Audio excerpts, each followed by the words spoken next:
All right, so you moved here from Baltimore, right?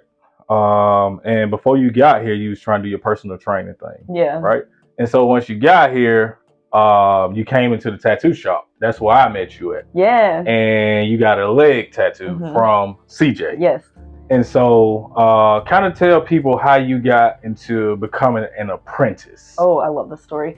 I feel like I was very lucky, very fortunate, because I know a lot of people will go from shop to shop and like search around and get turned down a lot. And so I got a full leg piece, full thigh piece, about 18 hours by CJ, and took like 3 sessions, I think. And I was working at Starbucks, and he actually came through the drive-through, and I was already working on my apprenticeship portfolio at the time because I knew that's what I wanted to do. Okay. And so we just like small talked and chit chat and asked how each other were, and I told him I was working on my portfolio, and he was basically like, just come in for an interview because I needed an apprentice. Okay. And yeah, so then I went in for an interview, showed him my portfolio, which was trash. It was so bad. Oh my god. He like, bless his heart for taking me on, but I couldn't be more grateful. But yeah, it was terrible. But I learned a lot. So yeah. And yeah. So now you're here. Now I'm here. Yeah, I apprenticed there for about like 2.5 years. I'm gonna say 2 years. Yeah, I was gonna ask you like how long were you with us? Like 2.5 years. Yeah, about 2.5 years. Yeah. Okay. Mm-hmm. So you all together right now, you've been tattooing for how long? It'll be 3 years in February, actually. 3 years in February. Yeah, actually did my first tattoo on my birthday. So. You did? Yeah, remember? Who was it on?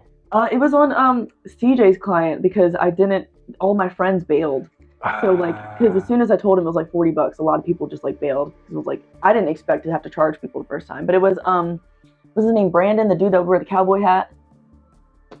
Yeah. Hamby, that dude. Yeah. Like some like simple line work, like reef shit. Yeah. I remember that. So now that you are in the tattoo industry, right? Mm-hmm. How is it, right? I know from the male point of view, I know the male experience, but it's not a lot of female tattoo artists. So how is it working? Because this is like a big question, y'all, because it's not only working with men in the shop, you also have men clients. Yes. So how is it working in this industry around a bunch of dudes pretty much? Oh goodness. I feel like sometimes, like as a woman in the industry, you have to like feel the need to prove yourself more. Yeah, you have to. Much. Yeah, it's crazy. Yeah, and I mean, you still deal with like some like just like jokes, people cracking jokes and shit. You know, and I'm so used to it. It doesn't even faze me or anything. But I will say, at first, oh my god, like, you know, I used to dress up all cute and shit when I was. Yeah, I remember. Yeah, and I used to be like, no, girl. Oh my god, the harassment. Let me tell you, like, oh, that was a big thing that I had to like really get the hang of. And now I don't give a fuck. I'll tell you exactly how it is. Yeah. Like I used to just kind of like giggle and shy off from it and just kind of be scared in a way, but now I'm just like.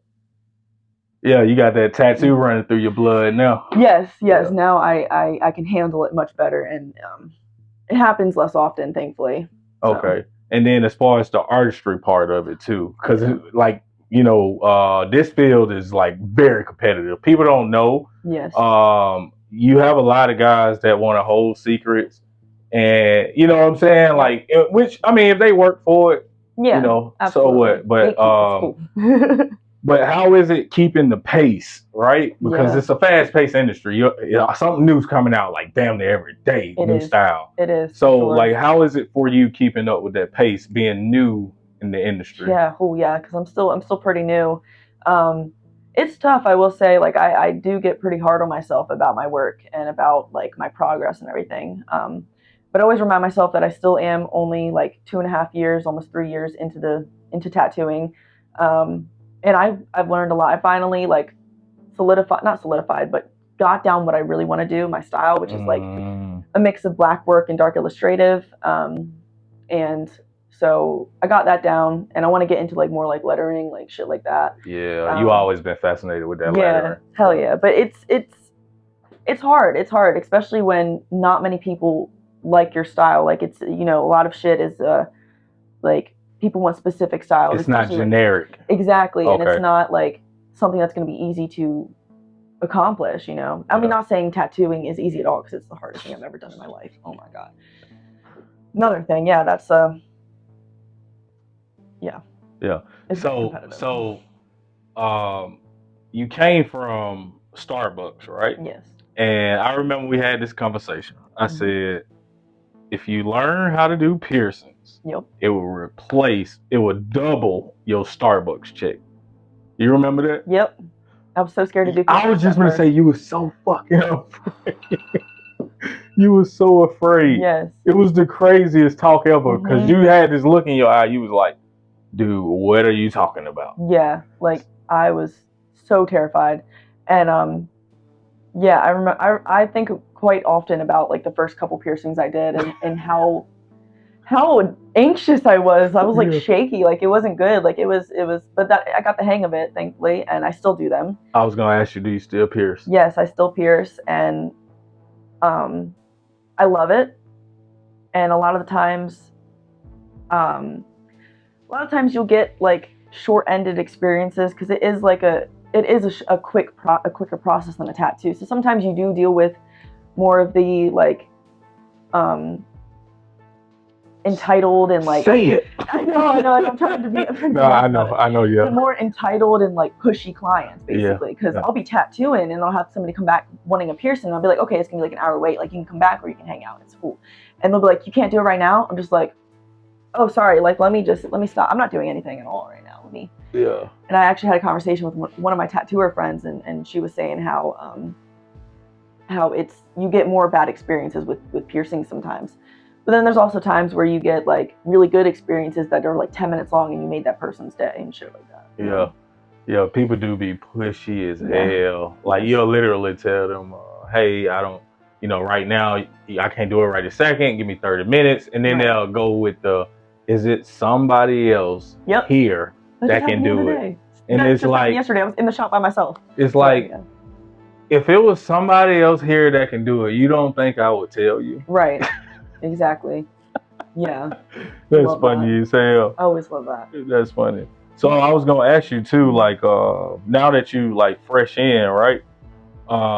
What do you say about tattooing? Like, what's your experience with tattooing? Like, if somebody was at home right now and they wanted to be an apprentice, because I'm glad that I got a chance to come talk to you right now at this moment, because this will answer a lot of questions for a lot of people that's trying to get into the game. Right now, somebody at home want to be an apprentice. What, like, from your experience, right? Because you're 3 years in, so I'm quite sure you still remember a little bit of your apprenticeship. Absolutely. Like, what advice would you give them going to an artist or a shop trying to be their apprentice? Learn to fucking draw. Learn to fucking draw and nail that shit down. Nail multiple styles down. Have passion behind it. Don't just do it because you think it's a cool thing to do and you want to make money and shit like that, which you can make money, thankfully. Like it's a very good career when it comes to that. You're not gonna have health insurance. Like just want to put that flat out. Like unless you're gonna pay for it, like that's one of the downfalls for me, is just the health insurance and the paying your taxes, shit like that. Other than that, like if you really want it, make sure you want that shit and make sure you fight for it and make sure you don't give up at the first like downfall. Like you need to show your mentor that you were in this for yourself and you're in this for your clients. Like you really need to persevere through the toxic apprenticeship shit that you might go through. Yeah, you really just hit two important statements. Yeah. Yourself and your clients. I noticed being in this industry, a lot of guys, they don't have pride in themselves and they definitely don't take pride in the clients. Yep. And it's kind of a little disturbing a little bit, but hey, you still gotta pull through and work beside or work with these people. Yes. So another thing, right? Would you recommend being a tattoo artist to people? Like, is this something that you would say, hey, if you know how to design, draw, or something like that, instead of you going to college for something different, just invest in tattooing? So would you recommend this career path for someone? Yes, I would. If art is your thing and art is something that you've always loved and you want to be able to give people good experiences, because at the end of the day, it's also about the people and about connections with them and making them feel good. Like I know way too many horror stories of tattoo artists just like not giving their clients good experiences. So I think that's a huge thing with it is like, we're also kind of therapists at the end of the day. So we are. Yes. But yeah, if you absolutely love art and you can't imagine working a 9-to-5 job like I couldn't, like do it and do it good. Like don't just do it, just fucking do it good. Yeah, go take care of it. Yes, you know what I mean? Absolutely. Yeah, treat it, because it's almost like we're doctors. We're dealing with people. Sterile environments, like it's so finicky. Everything is so finicky, and it's so bad that when I go places, if I see somebody, like yesterday, I went to Domino's, and the guy that was making the crust, the dough or whatever, he was touching everything under the fucking sun. I literally was like, hey, I just need a refund. Yeah, like he was wearing gloves and still touching man, shit. What? And then a little kid was in there. He was bouncing one of those small little rubber balls that you get out of the little change thing. Yeah. And the ball went behind the counter. And guess what happened? The dude grabbed it and handed it back. To the kid. And guess what he do? Wiped his fucking hands on his apron and kept making food. And I said something to his manager to both of them about it. And he was like, huh? What? And I'm like, dude, I said, I'm not even trying to argue with you. I just want my refund and get the hell out of here. You know, that's kind of crazy. I actually have a funny story real quick about the same thing. Do you remember when I donated plasma? Yeah, for like 8 weeks. You was doing that. You remember that shit? I did that shit for like 8 weeks. I donated plasma. I actually got somebody fired from like the plasma center because they'll do like we'll test like your hemoglobin and shit with a little finger prick thing. Mm-hmm. So this dude was in the process of like finishing up with this lady with the same gloves on. He was setting up for the next one. No, he was not. Yep. And I called him out. I was like, you did not change your gloves. Like, you don't do that shit. Like, that is not a sterile field anymore. And he's like, well, I don't have any blood on my gloves. I'm like, you still have contamination from this lady's skin. Yeah. So I literally, like, the lady overheard, and I told her, and apparently it was his manager. And then next time I showed up, he wasn't there. Yeah, because that's so serious, dude. So that means he been doing that shit all day long. Yep. If that was his excuse, he been doing that all day long. Yep. That's crazy. Mm-hmm. Nasty. Yeah. So anyway, sorry. what made you get your first tattoo? Oh my God. Okay, I love this. So I was 15 years old, and in Baltimore, Maryland, you have to be 16 with parental consent. So the place I went to was definitely not, the best, but I mean, the dude did a good job, I will say. It was this little rose and treble clef thing right here. Oh, that's not bad. Yeah. That's what? I was 4 or 5 years old? 10 years old. 10 years old. Shit. Over 10 years old. So I wanted a nose piercing for my 15th birthday, right? Mm-hmm. Which, you can take out, maybe even leave a small scar, maybe. My mom would not let me get that, but she let me get like a 3-inch tattoo. So this is your fault, Mom. She started this shit.